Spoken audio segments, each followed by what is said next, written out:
강산의 책소리.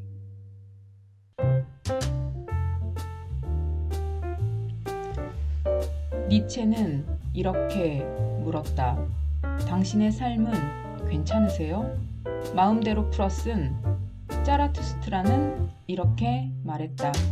정화지음. 들어가는 말. 1. 올라가기도 힘들지만 내려가기는 더 위험해. 갓기는 분명히 보이는 것 같아 성큼성큼 올라가지만 비우기는 햇빛 아래서도 어떻게 할 줄 몰라. 발을 헛디기 십상이므로. 독수리 눈과 같은 통찰력과 뱀과 같은 탁월한 지혜를 동반하지 않고는 결코 볼 수 없는 시면. 그곳은 보인다고 해서 곧바로 내려갈 수도 없어. 하여 깊은 산속에 들어가 10년 동안 독수리의 눈과 뱀의 지혜를 갖추기 위해 시면을 헤집고 다녔지.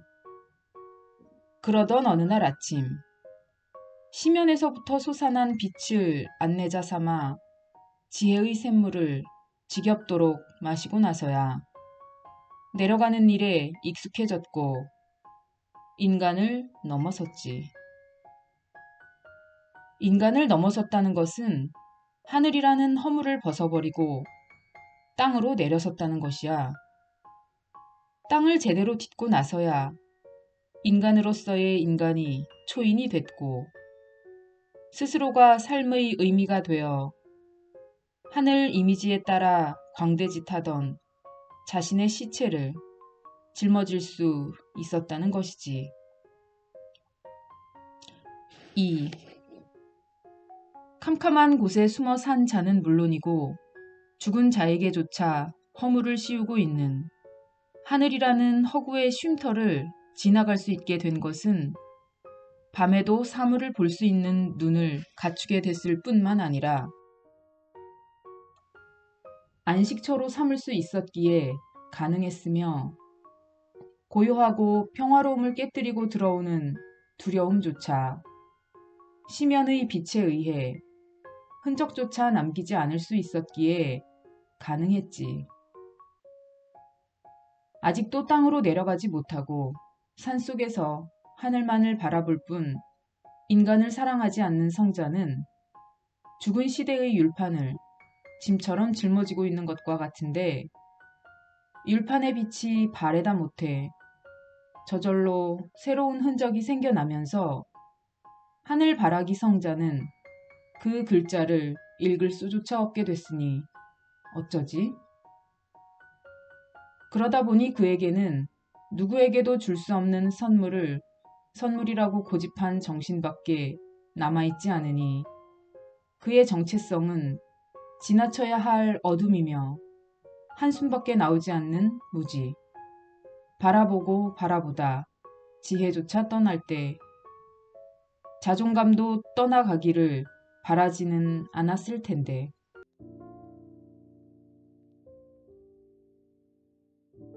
1. 버리고 버리고 또 버리고.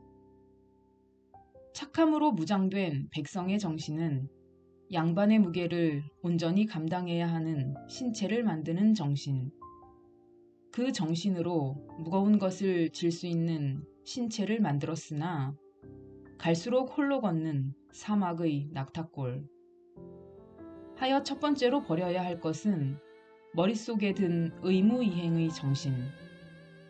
이미 더 이상 질 수 없을 정도로 잠이 무거워진 상태에서 더 채울 것인가 비울 것인가를 결정하는 것이 첫 번째의 탈바꿈이라는 것이지. 더 채우면 꼬꾸라져 죽어갈 것이고 비우면 사막에 자신의 삶터를 이룰 지혜조차 솟아나게 되겠지. 스스로 주인이 되는 삶을 살기 위해서는 정신 속에 심어진 누군가의 의지를 실현해야 한다는 무거운 짐을 내려놓고 샘솟는 자신의 의지를 실현하기 위한 사자의 용맹이 절대적으로 필요하다는 것이야. 자신을 의지하고 자유를 실현한다는 것은 심어진 의무에 대해서 아니요 라고 말하면서 의무 이행 정신을 내려놓고 자신의 삶이 그 자체로 존중받을 수 있는 가치라는 것을 흔들림 없이 움켜쥘 수 있는 용맹스런 사자의 정신을 갖추는 일이지. 이것이 두 번째의 탈바꿈. 두 번의 탈바꿈을 하고 나서 걸음걸이마다 자신의 의지를 담아낼 뿐 아니라 어린아이의 마음까지를 터득하는 것이 세 번째의 탈바꿈. 만나는 일마다 새롭게 만날 수 있고 그 일과 더불어 장난질하듯 살 수 있는 의지가 자신의 세계와 가치를 창조하기 때문이지. 2. 정신이 빈곤한 사람을 위한 설교. 내려가지 못한 발걸음은 정신이 깨어나 심어진 의지의 벽을 뚫고 길들여진 자신을 넘어서려 할 때 전광석화처럼 화해처를 찾으려는 빈곤한 의지. 한편으론 넘어서려 하고 다른 한편으론 화해하려 하면서 피곤하게 보낸 후 깊은 잠을 자는 것 또한 화해처로서는 최상의 미덕을 실현하는 셈이지. 넘어서지 않아도 된다는 달콤한 안심의 아편에 취하는 시간이 잠이잖아. 얼마나 좋은 미덕이야. 거기에 더해 내일도 살 수 있는 힘조차 생기잖아. 잠이 내일의 희망이 되는 정신이 빈곤한 사람은 영혼이 없어도 되는 일꾼의 삶을 살 뿐만 아니라 양반을 대신하여 화해하느라 바빴던 사람들에게 곤히 잘 수 있는 잠자리의 정신을 전파하는 일도 하니 낮이나 밤이나 잠을 자고 있는 정신이 빈곤한 사람이야말로 양반의 마음을 얼마나 평안하게 해주는가. 길들여진 잠은 때만 되면 살금살금 다가와 의자처럼 조용히 있으면서 주어진 의무와만 손잡게 하는 도둑. 하여 석좌 교수가 삶의 실상은 의자보다 먼저 눕는 것이며 그것이야말로 행복의 지름길이라고 최고의 미덕이라고 설파해도 되지. 깨어나지도 말고 만들어진 의미체계를 뚫으려 하지도 말고 평안하게 자소서라고. 정신이 빈곤한 자들에게 행운이 깃들기를.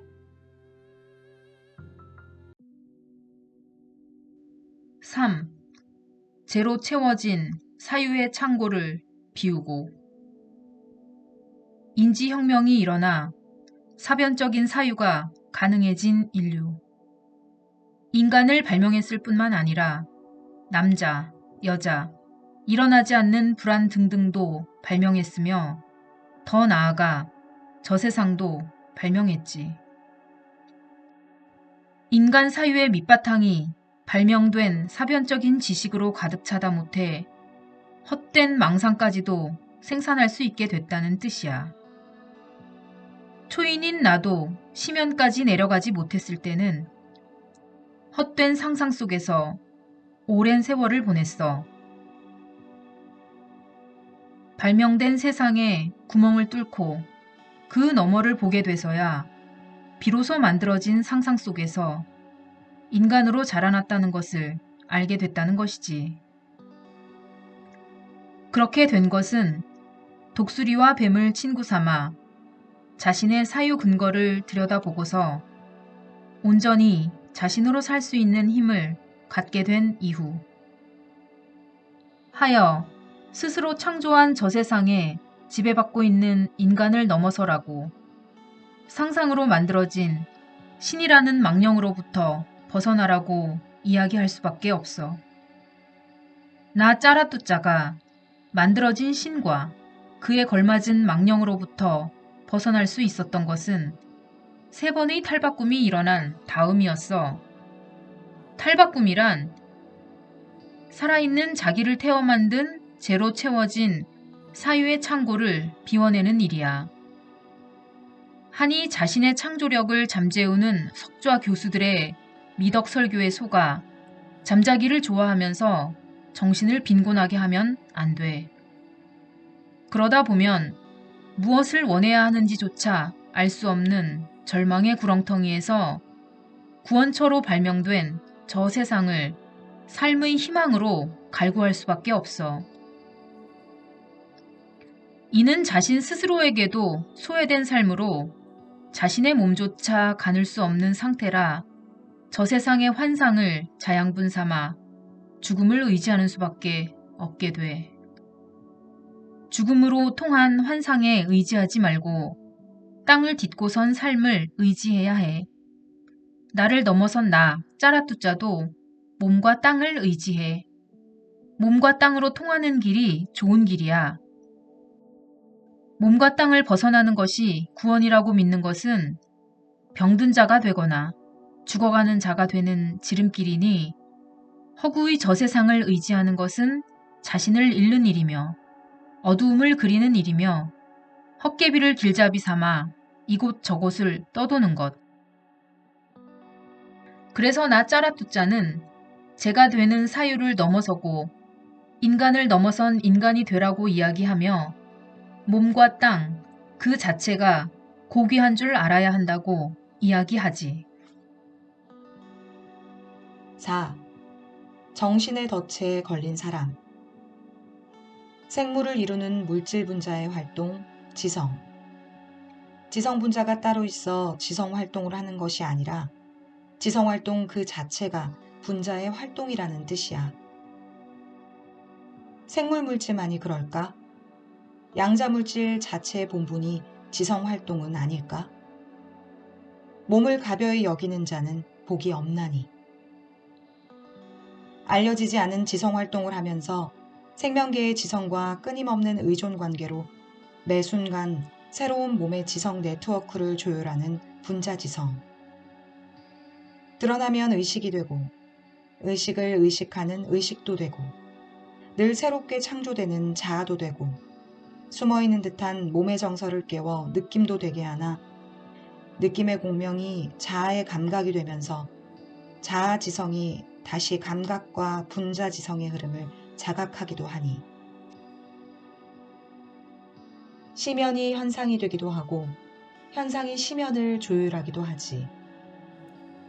그럼에도 불구하고 감각과 정신은 어느 순간부터 허상만을 따르다가 한계 지어진 의미체계 속에 생명계 그 자체인 자아를 가두어 허상으로서의 자아를 창작하게 되고 느낌도 느낌으로 창작하게 되지. 아차하는 순간 창작된 허상이 주인공이 되면서 자아의 느낌과 의미가 한계 지어진다는 것이야. 실상은 그대 자신이 물질도 아니고 정신도 아니면서 관계 속에서 물질처럼 정신처럼 드러나기도 하고 숨기도 하는 창조자인데 때문에 허상인 자아를 넘어서려면 만들어졌으면서도 스스로 존재하는 듯한 착각을 만들고 있는 정신의 벽을 넘어서야 해. 넘어서지 못하고 몸을 경멸하는 자는 정신의 덫에 걸려든 자로서 순간순간 되어가는 자아를 현상하면서도 동시에 자아를 넘어서고 있는 창조 행위를 알 수 없지. 그와 같은 인지는 지성의 열정에 눈 감는 행위와 같아 정신을 쓸 때마다 생명의 흐름과 어긋난 의미만을 고집하다가 생명계로부터 소외되니 사람을 넘어선 사람, 곧 초인이 되는 길을 스스로 막고 말지. 이것이 몸을 경멸하는 사람들의 정신활동이야.